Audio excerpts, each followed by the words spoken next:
एक 40 वर्षाचा पुरुष होता आणि त्या पुरुषाचं लग्न झालेलं होतं।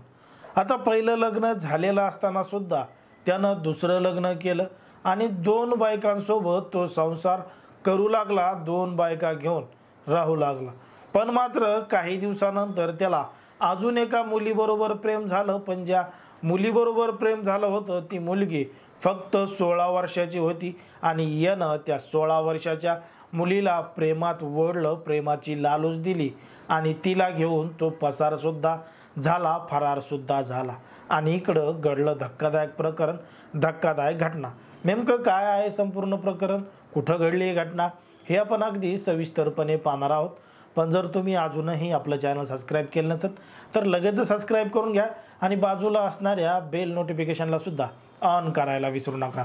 आता ही जी संपूर्ण घटना आहे ती आहे आपल्या महाराष्ट्रातीलच बीड जिल्ह्यातील परळी तालुक्यातील जे शिरसाळा आहे त्याच शिरसाळा पोलीस स्टेशनच्या हद्दीमध्ये घडलेली ही घटना आहे। या ठिकाणी राहणारा एक 40 वर्षीय पुरुष आहे आणि त्या पुरुषाचं लग्न झालेलं होतं।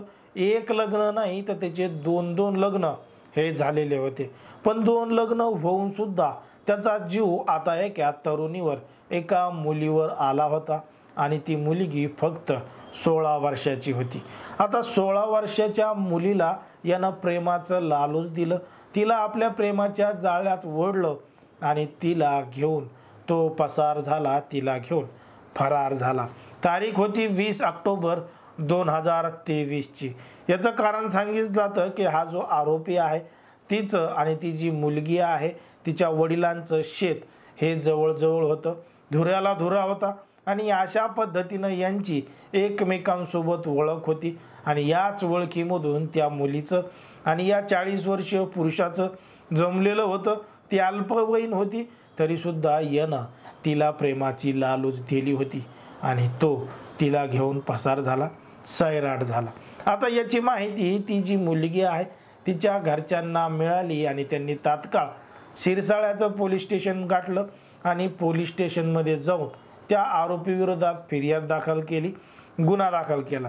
पण मात्र पोलिसांनी पाहिजे तसा तपास केलाच नाही। पोलीस त्या आरोपीला पकडतच नव्हते। ते आरोपी आणि ती जी मुलगी आहे हे दोघं जण सापडत नव्हते। बघता बघता बरेच दिवस निघून गेले।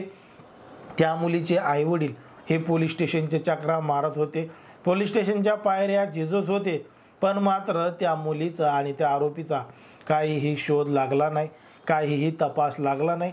तपास लागलो की तुम्हाला सांगतो, कळवतो, लवकरात लवकर तुमच्या मुलीला तुमच्या इथं आणून घालतो असं पोलीस वारंवार सांगत होते।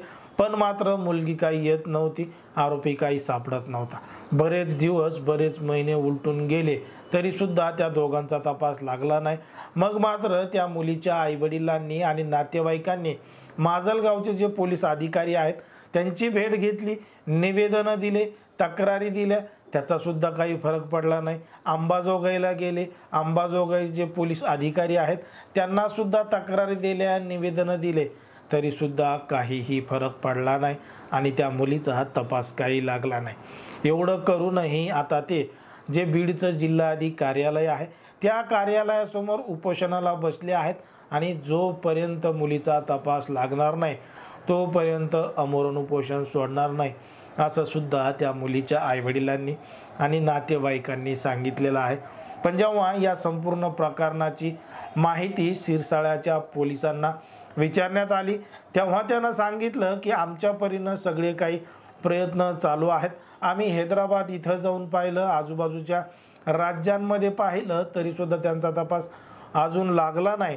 पण मात्र आम्ही त्यांचा शोध घेतच आहोत आणि जो आरोपी आहे त्याचा जो भाऊजी आहे त्यानं त्याला मदत केली आहे, आम्ही त्याला सुद्धा अटक केली आहे आणि त्याच्याकडून लवकरात लवकर त्या आरोपीचं आणि त्या मुलीचं लोकेशन काढलं जाईल आणि तो कुठं जरी लपून बसला असला तरी त्याला शोधून काढलं जाईल असं शिरसाळा पोलीस स्टेशनचे पोलीस निरीक्षक संदीप दैफळे यांनी सांगितलेलं आहे।